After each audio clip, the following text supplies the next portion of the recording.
Turabaramukije rero bantu mukunda channel Jum Sport Focus TV ndabifuriza igitondo cyiza nkuko bisanzwe rero aka nakanya kamakuru agezweho ya sport utacikwa kuri channel Jum Sport Focus TV. Bibutse rero ikintu cyambere no gukora subscribe, ugakora like, ugatira na comment kugira ngo ibiganiro byacu uzajye ubibona bitakugoye. Bibutse rero amakuru agezweho rero ari tubafite, reka tuyahere ku ijoro rya birikomeye cyane aho amakipe y'ibihugu muri Afrika yari gushaka itike yo kwerekeza mu gikombe cy'isi. Ni imikino yaberaga Iraba, akaba ari mu mujyi wa Maroc mu gihugu cya Maroc, ariho mu gihugu cya Maroc ariho imikino yagiye iba cyane. Ngira ngo habaga match isa 12 ikipe ya Nigeria yakinaga n'ikipe ya Gabon. Nigeria nyuma yuko yari ifite ibibazo, match rero yaje kurangira ikipe zinganyije igitego kimwe kuri kimwe, hiyambazwa prolongation. Rero prolongation yaje kuba ibikemura, umukinnyi bita Victor Osimhen aza kwitwara neza afasha ikipe ya Nigeria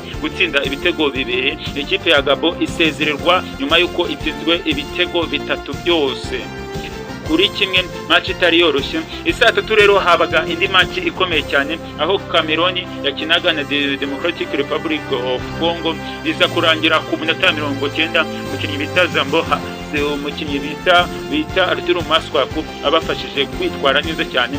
Congo iza gutsinda ikipe ya Cameroon igitego kimwe ku busa. Match itari yoroheye abanyakongo cyane, baza kwereka Cameroon ko nabo bameze neza kandi bashoboye.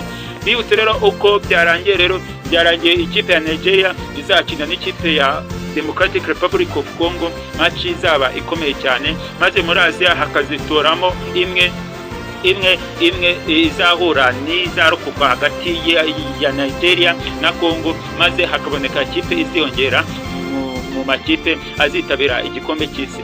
Bakunze amakuru ya siporo rero ayo twari tubafite, reka tuberekeze ku Iburayi. Nta handi rero ni match imwe yagendaga iba mu match zagiye ziba cyane, match zikomeye. Ikipe ya Ireland yaje kuba yakira ikipe ya Portugal, maze Ireland itsinda Portugal ibitego bibiri byose kuri kimwe. Match itabereyemo amahirwe umukinnyi wa mbere Cristiano Ronaldo, ntabwo match yamuhiriye cyane, yaje kuba abona ikarita itukura nk'umwami wa siporo cyane, umwami w'isi mu mupira w'amaguru, aza kuba abona ikarita itukura kubera discipline nkeya cyane.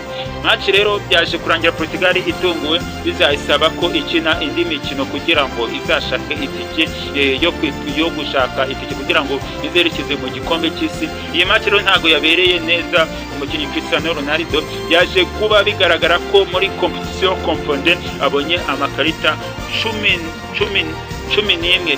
akaba abonye ikarita z'imituku 11. Ubwo rero kuri Cristiano Ronaldo ntago bimeze neza cyane. Amakuru ya siporo rero reka tuyakomereze mu makuru ari kuvugwa muri Napoli rero nyuma yuko ivunikishije umukinnyi ukomeye cyane wayifashaga cyane, nta wundi bamwita Zambo Anguissa, ni umunyakameroni. Nuko rero byaje kuba nyine bigaragara ko azagaruka ikipe ya Cameroon izamuruzinga mu gikombe cya Afrika kizagenda kiba. Iki ni igikombe cy'isi, iki ni igikombe cya Afrika nako kizabera muri Maroc mutazacikwa 2026. Ubwo rero byaje kuba birangira Cameroon itazabona uyu mukinnyi kimwe n'umukinnyi umwe wayifashaga cyane, kimwe n'umukinnyi ikipe ya Napoli wayifashaga cyane ngo nta wundi ni KDB, akaba ari Kevin De Bruyne. Bakunze amakuru ya siporo rero ayo twari tubafitiye aka kanyere katasubiza, tuzagaruke ubutaha. Uwo mwaye muri kumva nta wundi ni Santos Cliff Jables.